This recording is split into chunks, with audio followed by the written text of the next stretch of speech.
மிதுன ராசி அன்பர்களே, 2026 ஜூன் மாதம் 2ஆம் தேதி நடக்கக்கூடிய குரு பெயர்ச்சியால் மிதுன ராசி அன்பர்களுக்கு என்ன மாதிரியான பலன் அப்படின்னு பார்க்கும் பொழுது, குரு பகவான் இந்த மிதுன ராசி என்பர்களுக்கு யார் அப்படின்னா 7க்குரியவன் திருமணஸ்தானத்தின் அதிபதியும் அவரே. அதே சமயத்தில் 10க்குரியவன் தொழில் ஸ்தானத்தின் அதிபதி குரு பகவான். அந்த குரு பகவான் இப்போ உங்கள் ராசிக்கு 2ஆம் இடம் என்று சொல்லக்கூடிய தனஸ்தானம், குடும்பஸ்தானம், வாக்குஸ்தானத்தில் அமர இருக்கிறார். அதுவும் பார்த்தீங்கன்னா உச்ச பலத்தோட வலிமையாக இருக்க போகிறார். 12 வருடங்களுக்கு அப்புறம் இப்போ அந்த குரு பகவான் உச்சபலம் அடைகிறார். அது எங்கே? உங்கள் ஜாதகத்தில், அதாவது உங்கள் ராசிக்கு 2ஆம் இடத்துல குடும்பஸ்தானத்தில் குரு பகவான் உச்சபலம், தனஸ்தானத்தில் குரு பகவான் உச்சபலம். அதாவது தனக்காரக கிரகமான குரு பகவான் தனஸ்தானத்தில் அமரக்கூடிய இந்த காலகட்டத்தில், இந்த வருடத்தில் நிச்சயமாக பொருளாதார முன்னேற்றம்ங்கிறது 100% கண்டிப்பாக இருக்கும். 2025 கம்பேர் பண்ணிங்கன்னா 2026 உங்களுக்கு அமோகமான தன வரவை கொடுக்கக்கூடிய ஒரு அற்புத காலகட்டமாக இருக்க போகுது. அப்போ பொருளாதாரத்தில் ஏற்றம். நீங்கள் எந்த தொழிலாக இருந்தாலும், எந்த வேலையாக இருந்தாலும், நீங்கள் எதை செய்து கொண்டிருந்தாலும் இந்த வருடம் பண லாபத்தை அடையக்கூடிய வருடம். 2ஆம் இடம் என்பது குடும்பம். குடும்பஸ்தானத்தில் ஒரு சுப கிரகம் அமரப்போகிறார். அப்போ குடும்பத்தில் ஒரு சுப செலவு, அதாவது குடும்ப சுப விஷயங்கள் நடக்கக்கூடிய சந்தர்ப்ப சூழ்நிலைகளை நிச்சயமாக உருவாக்கும். சார், என்ன ஒரு குடும்பத்தில் சுபம்? திருமணம் வாய்ப்புகள் நிச்சயமாக ஏற்படுத்தும். குடும்பத்தில் ஒரு உறுப்பினரை இணைக்கக்கூடிய நிகழ்வுகள், ஒரு புதிய உறவு உங்களுக்கு வரக்கூடிய வாய்ப்புகள் இந்த வருடம் கண்டிப்பாக உண்டு. திருமண வயதில் இருக்கக்கூடிய இந்த மிதுன ராசி என்பர்கள் திருமணம் கைகூடும். ஏன்னா 7க்குரியவன் உச்சமாக இருக்க போகிறார் அல்லவா, அது குடும்பஸ்தானத்தில் அமர்கிறார் அல்லவா. அப்போ ரொம்ப நாளாக ஒரு திருமணம் நடக்கலை, திருமணம் கைகூடலை, திருமண பாக்கியங்கள் நிகழலை, எத்தனையோ வரன்களை பார்த்தோம் கைகூடலை என்று இருக்கக்கூடிய மிதுனத்துக்கு திருமணம் டக்குன்னு நடக்கக்கூடிய அமைப்புகளை நிச்சயமாக உருவாக்கும். சுப விஷயங்கள் என்ன?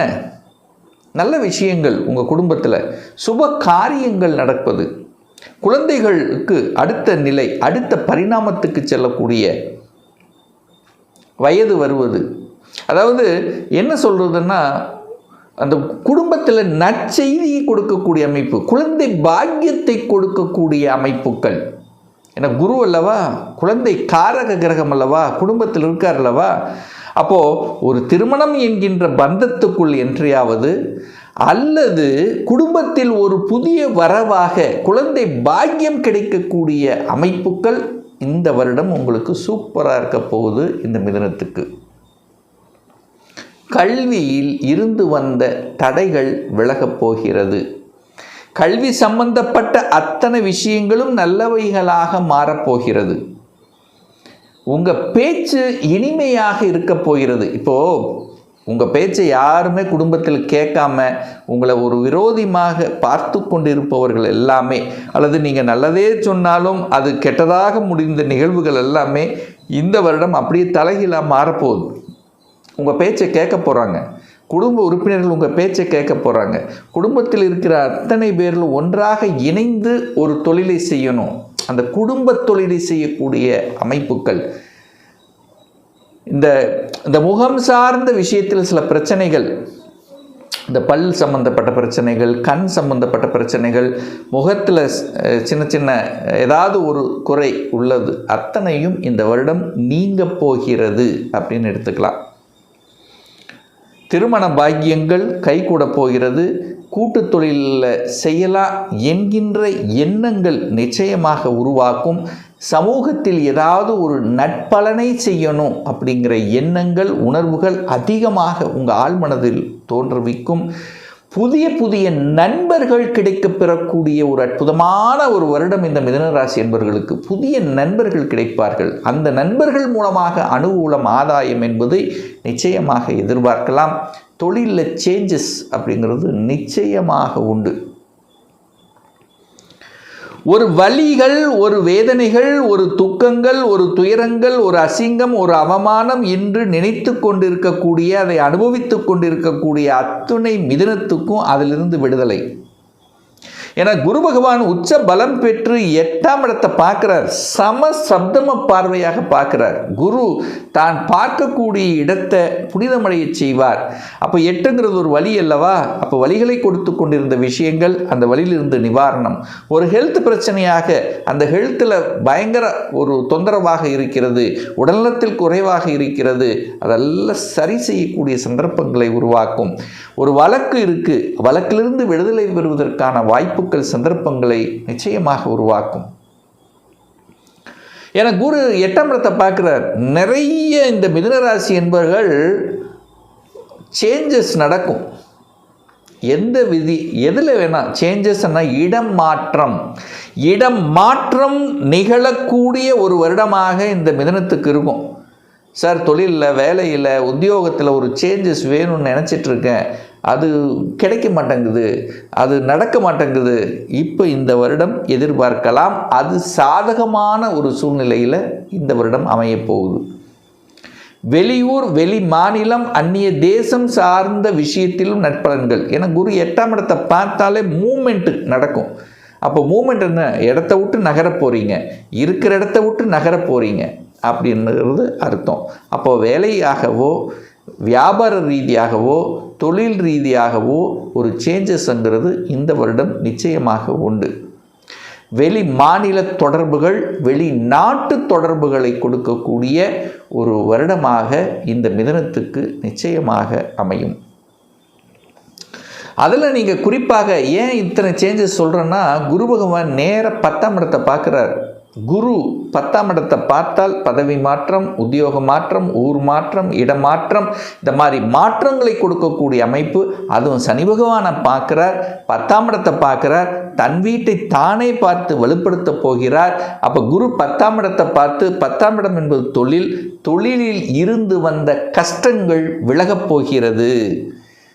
அப்போது என்னதான் உழைச்சாலும் இந்த உழைப்புக்கேற்ற ஒரு ஊதியம் கிடைக்கல, அல்லது ஒரு சேஞ்சஸ், அந்த நாம் நிர்வாகம் பண்ணக்கூடிய விஷயத்தில் சில சேஞ்சஸ், புதிய ஒரு பிளான், ஒரு ஸ்ட்ராட்டஜிக் பிளானை வகுக்கக்கூடிய நிகழ்வுகள் இந்த வருடம் உண்டு. துறை ரீதியான மாற்றங்கள் உண்டு. நீங்கள் ஒரு பிஸ்னஸ் செஞ்சிட்ருக்கீங்கன்னா அந்த பிஸ்னஸை வளர்ச்சி அடைவதற்குண்டான அத்தனை அம்சங்களும் இப்போ இம்ப்ளிமெண்ட் பண்ணுவீங்க. ஏன்னா சனி பகவானை குரு பார்க்கிறார். அப்போ 8ஆம் அதிபதி 10ல் இருக்கும்போது இருக்கக்கூடிய வழிகளை இப்போ நேர அந்த வழிகளை எல்லாம் துடைக்கப்படுகிறது, சரி செய்யப்படுகிறது. தொழிலாளர்கள் சார்ந்த விஷயத்தில் இருந்து வந்த பிரச்சனைகள் இப்போ சுமூகமாக போகிறது. நல்ல நல்ல தொழிலாளர்கள் கிடைக்கக்கூடிய ஒரு வருடமாக உங்களுக்கு அமையுது. இது வரைக்கும் ஒரு நல்ல தொழிலாளர் கிடைக்கல, அல்லது தொழிலாளர் பிரச்சனை, வேலை பார்த்தாலும் அங்கே ஏதாவது ஒரு பிரச்சனை இருந்து கொண்டே இருக்குது. இப்போ அதெல்லாமே மாறப்போகிறது இந்த வருடம். ஒரு சிலர் பார்த்தீங்கன்னா சொந்த தொழிலை அமைக்கக்கூடிய நிகழ்வுகள் அப்படியே தங்கு தடை இல்லாமல் நடந்தேறும். ஒரு பிஸ்னஸ் செய்யணுங்கிறது ஒரு வருடமாகவே நினைத்து கொண்டிருக்கக்கூடிய மிதுனத்துக்கெல்லாம் இந்த வருடம் அது சக்ஸஸ் கொடுக்கக்கூடிய வருடமாக அமையும். லாபங்கள் கொடுக்கும், மனமகிழ்ச்சி, சந்தோஷம் தரக்கூடிய நிகழ்வுகள் இந்த வருடங்கள் எதிர்பார்க்கலாம். அந்த குரு பகவான் பார்த்தீங்கன்னா தனது 5ஆம் பார்வையாக 6ஆம் இடத்தை பார்க்குறார். 6ஆம் இடம் என்பது என்ன? கடன், நோய், எதிர்ப்பு, பகை, வம்பு, வழக்கை குறிக்கக்கூடிய இடத்தை அந்த குரு பார்க்கிறார். அப்போ கடனில் சிக்கி கொண்டு தவித்து கொண்டு இருப்பவர்கள் அதிலிருந்து வெளிவரக்கூடிய அமைப்பு, அல்லது கடனை அடைச்சிடலாங்கிற நம்பிக்கை கொடுக்கக்கூடிய வருடமாக இருக்கும். ஒன்று தொழிலுக்காக ரீதியாக சுப விஷயங்களுக்காக கடனை வாங்குவீங்க, அல்லது வாங்கிய கடனை அடைப்பதற்கு. அப்போ கடன் என்கின்ற விஷயம் உங்களுடைய ஆழ்மனதில் ஓடிக்கொண்டிருக்கும். அதை செயல்படுத்தக்கூடிய தன்மை இந்த வருடம் இருக்கிறது. வேலை இல்லாதவர்கள், சார் வேலை போயிடுச்சு சார், எப்படியோ போயிடுச்சு, கொஞ்ச நாளாக வேலை இல்லை, நான் படித்த படிப்புக்குண்டான வேலை இல்லை, வேலை தேடிட்டே இருக்கிறேன், இன்டர்வியூ அட்டன் பண்ணிகிட்டே இருக்கிறேன், கிடைக்க மாட்டேங்குது சார், ஏதோ ஒரு வகையில் தடைப்பட்டு கொண்டு இருக்கிறது அப்படின்னு இருக்கக்கூடிய அத்துணை மிதுனத்துக்கும் இந்த ஜூன் மாதம் 2ஆம் தேதிக்கு அப்புறம் வேலை கிடச்சிரும், கன்ஃபார்மாக வேலை கிடச்சிரும். ஏன்னா குரு உச்சமாக இருந்து தன்னுடைய சொந்த நட்சத்திரத்தில் ட்ராவல் பண்ணுறார். 10ஆம் அதிபதியினுடைய நட்சத்திரத்தில் ட்ராவல் பண்ணக்கூடிய அந்த காலகட்டமாகவும் இருக்கிறதுனாலையும் 6ஆம் இடத்தை பார்க்குறார். 6ஆம் இடம் என்பது வேலை. அந்த வேலை ஸ்தானத்தை அந்த குரு பார்க்கின்ற காரணத்தால் நிச்சயமாக வேலை சக்ஸஸ் கொடுத்துரும்.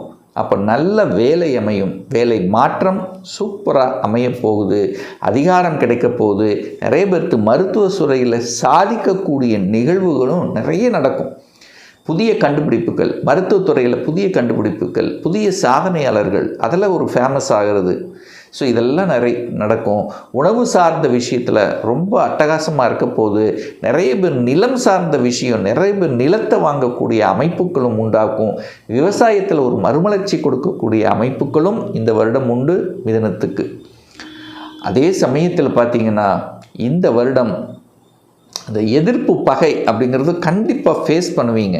ஒரு எதிர்ப்பாளிகள் இருந்தால் தான் நம்ம அடுத்த லெவலுக்கு கொண்டு போக முடியும். ஸோ அந்த மாதிரி எதிர்ப்புகளும் கண்டிப்பாக இருக்கும். நெகட்டிவ் விஷயத்துக்குள்ளே மட்டும் போகாமல் இருந்துட்டால் போதும். தேவையில்லாத வம்பு வழக்கு இந்த மாதிரி விஷயங்கள். அதே சமயத்தில் ஹெல்த்தையும் கொஞ்சம் அக்கறை எடுத்துக்கொள்வதும் நல்லது. ஏன்னா 6ஆம் இடத்தை குரு பார்க்குறாருல, அப்போ நோயையும் வளர்ப்பார் அல்லவா, அப்போ அந்த விஷயத்திலும் கொஞ்சம் கவனம்.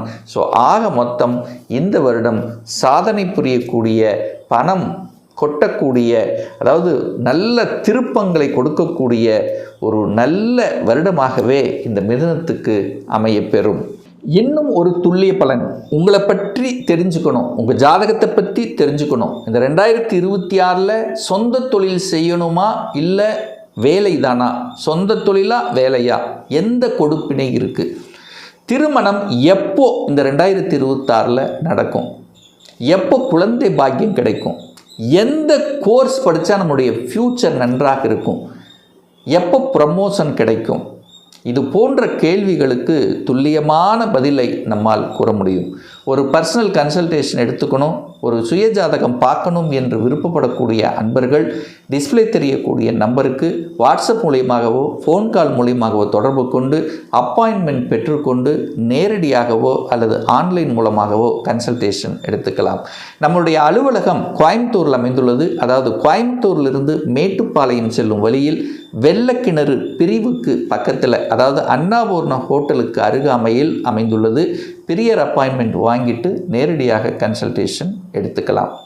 நிச்சயமாக இந்த பதிவு ஏதாவது ஒரு ரூபத்தில் உங்களுக்கு யூஸ்ஃபுல்லாக இருக்குங்கிறதுல எந்தவித மாற்று கருத்தும் கிடையாது. நம்ம சேனலை நீங்கள் ஃபஸ்ட்டு டைம் பார்ப்பவர்கள் என்றால் மறக்காமல் சப்ஸ்கிரைப் பண்ணிக்கிங்க. பக்கத்தில் இருக்கக்கூடிய பெல் பட்டன் மற்றும் ஆல் நோட்டிஃபிகேஷனை கிளிக் பண்ணும்போது நான் போடக்கூடிய அடுத்தடுத்த பதிவுகள் உங்களுடைய நோட்டிஃபிகேஷனில் வந்து சேரும். மீண்டும் ஒரு நல்ல பதிவில் உங்களை சந்திக்கும் வரை உங்களிடமிருந்து விடைபெறுவது உங்கள் அஸ்ட்ராலஜர் டாக்டர் சதீஷ்.